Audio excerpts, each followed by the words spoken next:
सुल अंबिया में आज हम बात करेंगे हज़रत यहया अलैहिस्सलाम की शहादत की।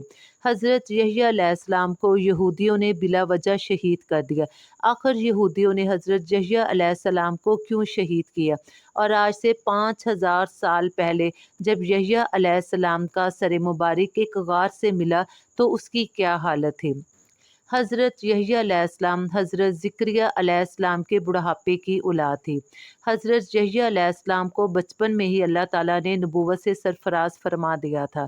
हज़रत यहया अलैहिस्सलाम की शहादत के मुतल्लिक मुख्तलिफ़ किताबों में मुख्तलिफ़ वाक़यात मिलते हैं, मगर आज का वाक़या मैं आपको लूका अंजील के मुताबिक बयान करूँगी कि लूका अंजील में हज़रत यहया अलैहिस्सलाम की शहादत का किस्सा किस तरह बयान किया गया है।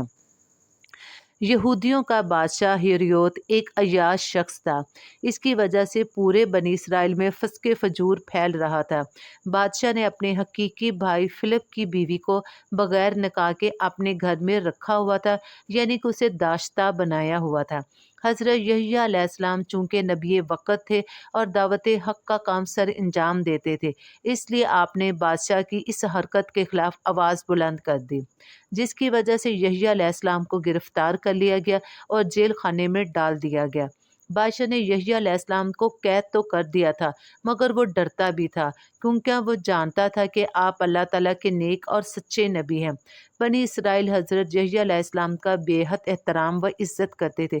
जब आपको गिरफ्तार किया गया तो बनी इसराइल में बेचैनी फैलना शुरू हो गई थी, मगर बादशाह की दाश्ता यहया अलैहिस्सलाम की तालीमात को अपने लिए बहुत बड़ा ख़तरा समझती थी, इसलिए वो यहया अलैहिस्सलाम की जान की दुश्मन बन गई और मौके की तलाश में रहने लगी कि किसी तरह यहया अलैहिस्सलाम को कत्ल करा सके। इसी दौरान बादशाह की सालगिरह का दिन आ गया। दरबार में रक्स की महफिल सजी, जिस पर बादशाह की दाश्ता की बेटी ने रक्स पेश किया, जो बादशाह को बेहद पसंद आया और वो खुश हुआ और उसने कहा, मांगो, क्या मांगती हो? बेटी ने जाकर अपनी माँ से मशवरा किया, जो किसी ऐसे ही मौके की तलाश में थी। उसने अपनी बेटी को कहा, बादशाह से यहया का सर मांग लो तो हमारा रास्ता हमेशा के लिए साफ हो जाएगा।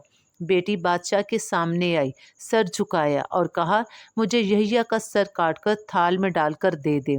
ये सुनते ही बादशाह परेशानी के आलम में खड़ा हो गया। दरबार में सन्नाटा छा गया। सबकी नज़रें बादशाह पे जमी हुई थी, मगर बादशाह अब अपनी बात से पीछे हट नहीं सकता था, जिस पर बादशाह ने सिपाहियों के भेजकर हज़रत यहया अलैहिस्सलाम को शहीद करा दिया और अपनी महबूबा की रकास बेटी के आगे यहया का सर थाल में रखकर पेश कर दिया।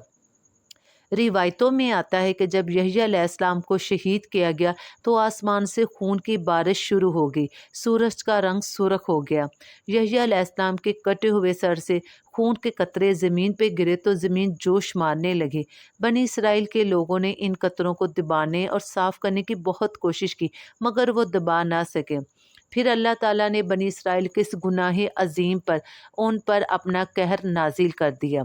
रूम के बादशाह सीज़र बेरियोत से नाराज़ हो गया और उसने अपने भतीजे को बेरियोत की सल्तनत पर हमला करने के लिए भेज दिया। वो एक खूनख्वार फ़ौज लेकर यहूदिया पर हमला आवर हुआ, सारे शहर को तबाह बर्बाद कर दिया और यहूदियों को कत्ले आम किया। बादशाह और उसकी महबूबा को सहरा में फेंक दिया गया, जहाँ वो भूख, प्यास और गर्मी से तड़प तड़प कर मर गए। मौरखीन के मुताबिक जब उमवी खलीफा वलीद बिन अब्दुल मलक ने दमिश्क में मस्जिद बनाने का हुक्म दिया, मस्जिद के लिए जगह खोदी जा रही थी, तब वहाँ पर एक गार दरियाफ्त हुआ। खलीफा को उसकी इत्तला दी गई तो वलीद बिन अब्दुल मलक खुद गार का मुआयना करने के लिए पहुंचा तो गार के अंदर से एक संदूक बरामद हुआ। जब संदूक को खोला गया तो उसके अंदर से एक सर कटा हुआ मिला। संदूक के बाहर लिखा हुआ था, ये यहया इब्ने ज़िक्रिया का सर है। यहया का सर और शक्ल अपनी असली हालत में मौजूद थे। यूँ लगता था कि जैसे अभी ही शहीद किए गए हों। प्लीज़ चैनल को लाइक और सब्सक्राइब करना मत भूलिएगा। क़स्ससुल अंबिया के एक नई किस्त के साथ मिलते हैं नेक्स्ट वीडियो में।